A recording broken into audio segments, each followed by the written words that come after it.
A chill ran through me as I opened the email in the dim glow of my laptop, the desert night pressing against the tent's thin walls. 13 years of marriage dissolved in a single PDF attachment, titled "Let's Handle This Maturely." My name is Ethan Caldwell, 42, a Staff Sergeant with the 101st Airborne, stationed in Helmand for 4 months, when Laura decided she was through. The email was curt, 3 lines stating she'd filed for divorce, drained our shared accounts, and moved her new boyfriend, Derek, into our Tacoma home. I read it twice, the words blurring, then shut the laptop, took a cold shower in the shared stall, and pulled on my uniform in silence. That night I replied with one word, "Received." No please, no rage, just a single word.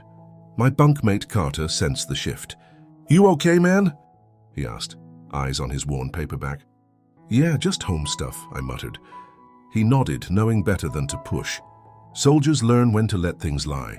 Truth was, I'd seen it coming. 6 months before I deployed, Laura changed. She stopped asking about my day, stayed late at her receptionist job at the vet clinic, and hit the gym religiously, but never looked sweaty. New outfits, new friends I never met, new locks on her phone. I didn't snoop or tail her, that's not me, but I wasn't naive. Quietly, I took steps. I stashed my birth certificate, military records, and the deed to our house, mine alone. Thanks to the VA loan, in a storage unit across town. My dad's old pocket knife and my mum's pearl earrings went there too. I opened a new bank account, siphoning small chunks of my pay, just enough to have a safety net if things went sideways. The night before I shipped out, Laura's hug at the airport felt hollow. Her "stay safe, okay?" Flat, like she was farewelling a stranger. I hoped I was wrong, but deep down I knew. What she didn't know was I'd prepared for this. And what she didn't realize was that I don't start fights. I end them.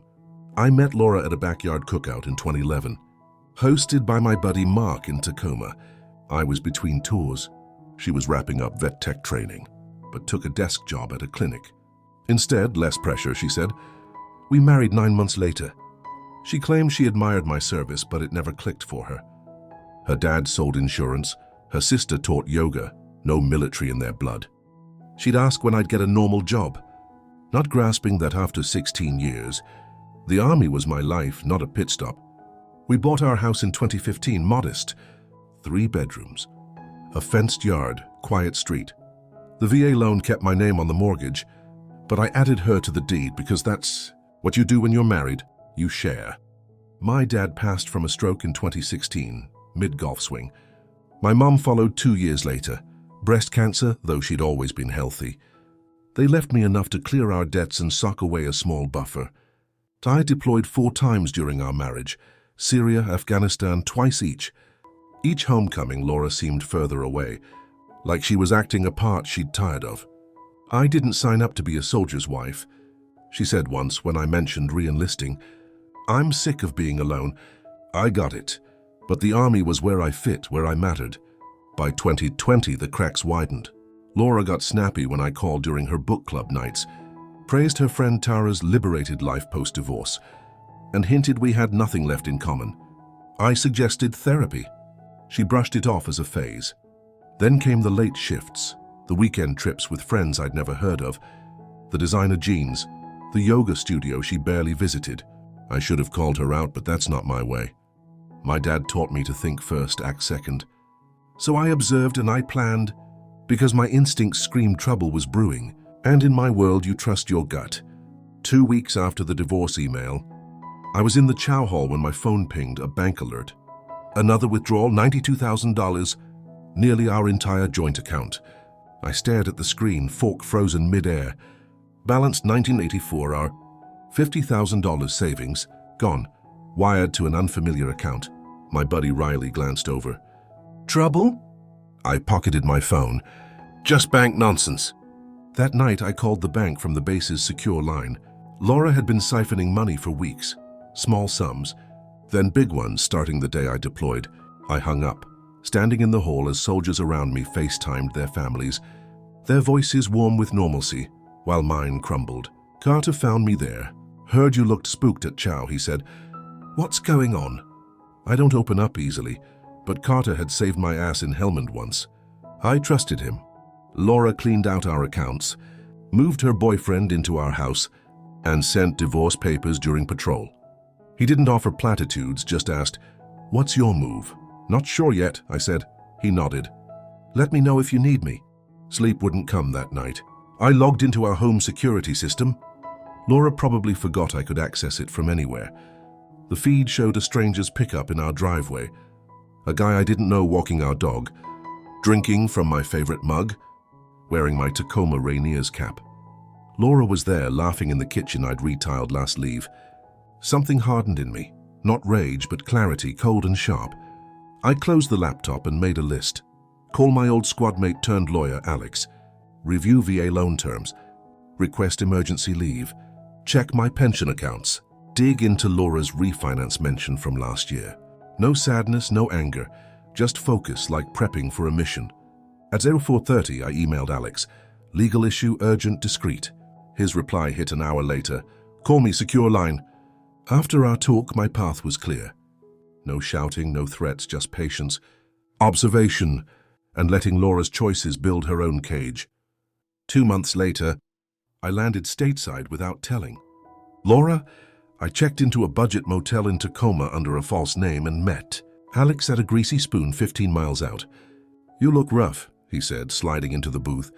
"Feel it," I replied. He handed me a folder. House deed, loan docs, bank statements, and a bombshell. A refinance application with my signature. But it wasn't mine. The slant was off, the middle initial wrong. "Laura forged this?" I asked, knowing the answer. Alex nodded. 4 months ago, pulled $350,000 in equity. "Your name's on the VA loan, so your signature was needed." I exhaled slowly. Forged my signature, took the loan, drained our accounts, and filed for divorce. "Busy lady," Alex said. "There's more. Her boyfriend, Derek Holt, is a co-applicant. He's got a rap sheet, 3 DUIs, a fraud charge from 2020. I leaned back. "Options?" "Depends on what you want," Alex said. I thought it over. "What's mine, legally? And I want her to face consequences." He grinned. "Here's the plan." The next day, I cruised by our house. Derek's truck was gone. Laura's SUV was there. I parked a block away, watching, tempted to storm in but sticking to the strategy. Instead, I met the bank's loan officer, showed my military ID, my real signature, and the forged papers. His face drained of color. "This is serious." "I'll report it. I've already filed a police report," I said. That night, Laura texted, "Who'd you talk to at the bank?" "Derek says someone's asking questions." I didn't reply. The next morning, I hit the county clerk's office, filing to block the refinance due to fraud and barring any property changes without me there. 2 days later, Laura called, voice shaky in a voicemail. "Ethan, we need to talk. The bank's asking about the house. What's going on? If this is about the divorce, we can sort it like grown-ups." Like grown-ups, her emails echo. I stayed silent. Alex called that afternoon. Bank froze the refinance funds.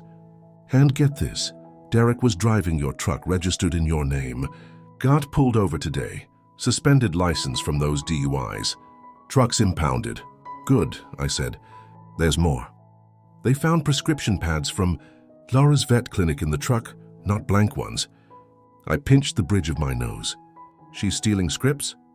"Looks like it." "Police are digging in." Sitting on the motel bed, I replayed the security footage in my mind. Laura laughing, Derek in my cap. Part of me wanted to warn her, old instincts kicking in, but the betrayal stung too deep. This was her path now, and mine was set. The next morning, I met the bank's fraud investigator, a guy named Harris with a rumpled suit and a coffee mug that never left his hand. "Happens too often," he said, laying out papers. "One spouse deploys, the other sees a chance." "What now?" I asked. "We froze the refinance funds, but half's gone, $180,000. My jaw tightened. "Where?" He hesitated, then slid his laptop toward me. "Transfers to a Caleb Morrow, not Derek." "Who's he?" Harris shrugged. "Not my area, but get your lawyer to subpoena this." I called Alex immediately. "Caleb Morrow?" he repeated. "I'll check." An hour later, real estate agent specializes in fast cash sales. Laura was likely prepping to sell the house. The words hit like a punch. She planned this? "Maybe," Alex said. Here's the kicker. Derek and Morrow have worked together before, 4 deals, all with women divorcing or with deployed husbands. Houses sold dirt cheap, Derek gets a cut, then bolts. I sank onto a park bench, processing. So this wasn't just Laura leaving me. Could be a scam, Alex said. She might be in on it or just caught up. I've tipped off the FBI's financial crimes unit. VA loans, military families, multi-state. They're interested. That night in my motel room, I sipped a beer, wondering if Laura had played me our whole marriage or fallen for Derek's con. My phone lit up. Laura, Ethan, please call. The bank's talking fraud and Derek's arrested for the truck. I'm lost here. I stared, then typed, who's Caleb Morrow? Her reply faltered. Dots appearing, vanishing, appearing again. Finally, I don't know what you mean. I sent 180,000 house listing. No response for 15 minutes then. It's not what it looks like. I powered off my phone and slept. Next morning, Alex called. FBI wants you. They've been tracking Derek and Morrow for months. Your case could crack it open. At their Tacoma field office, Agents Ruiz and Carter took my statement, copying my documents. This shows a pattern, Ruiz said. Intent, coordination, conspiracy, not just one-off fraud. What about Laura? I asked. They glanced at each other. We're still figuring out her role, Carter said. Did she mention money troubles, pressure to sell? I thought back. She kept saying we were stretched thin, should sell and downsize. I didn't buy it, mortgage was fine on my pay. Ruiz jotted a note. When did that start? 6 months ago, around when she likely met Derek. They asked more, then Ruiz gave me her card. We'll be in touch. Don't confront Laura or Derek, we need this case tight. That evening I drove by the house. Derek's truck was back, out of impound.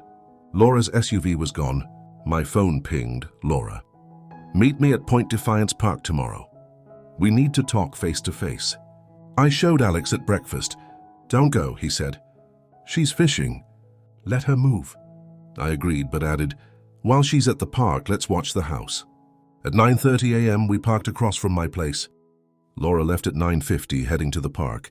At 10:10, a car with a realtor logo pulled up, Caleb Morrow. Derek greeted him and they went inside. Follow them? Alex asked. I shook my head, pulling up my security app. Got cameras inside and out, cloud synced. Alex raised an eyebrow. You didn't mention that. Didn't need to, I said, showing him the feed. Morrow was snapping photos in my living room. Derek pointed out the fireplace I'd rebuilt. List by next week, Morrow said. Got a cash buyer. $430,000. We ask $480,000. They'll bite at $430,000, Derek asked. The husband? Laura says he's stirring trouble. Morrow snorted. Soldiers always make noise, but they're busy overseas. He'll settle to avoid the hassle. Alex was recording. I sent the feed to Ruiz. Happening now. 30 minutes later, FBI vans swarmed the house. From down the street, I watched agents cuff Morrow and Derek. My phone rang, Ruiz. Got them on tape planning the fraud, plus conspiracy and wire fraud. We'll need your statement. I glanced at the house. Laura had pulled up, hands pressed to her face, staring as agents hauled out files. What about her? I asked. Depends on her involvement and what you want, Ruiz said. I watched Laura. Memories of our early years flickering, picnics, her laugh, promises made. I want what's fair, I said. The case moved fast. Derek and Morrow took pleas, ratting out each other, and 3 accomplices in a scheme, targeting military families across 3 states. Laura claimed she was duped. Said Derek convinced her I was hiding money, planning to abandon her. The refinance was his idea, she swore. Maybe true, maybe not. She agreed to repay the stolen funds, surrender any claim to the house and my pension, and admit to the forgery. I didn't press charges. The divorce finalized 7 months after her email. Clean, no fault. That day, Ruiz called. Derek got 9 years for fraud and identity theft. Morrow got 13. Thought you'd want to know. She added, your case exposed their pattern. 12 other families might recover their losses because of you. I thanked her, hung up and sat on my apartment's porch, the sunset painting the sky. Those other families, soldiers like me, thinking their homes were safe, kept me grounded. I hadn't meant to dismantle a crime ring. I just wanted what was mine. But sometimes things align. A year later, I sold the house. Too many ghosts in those walls.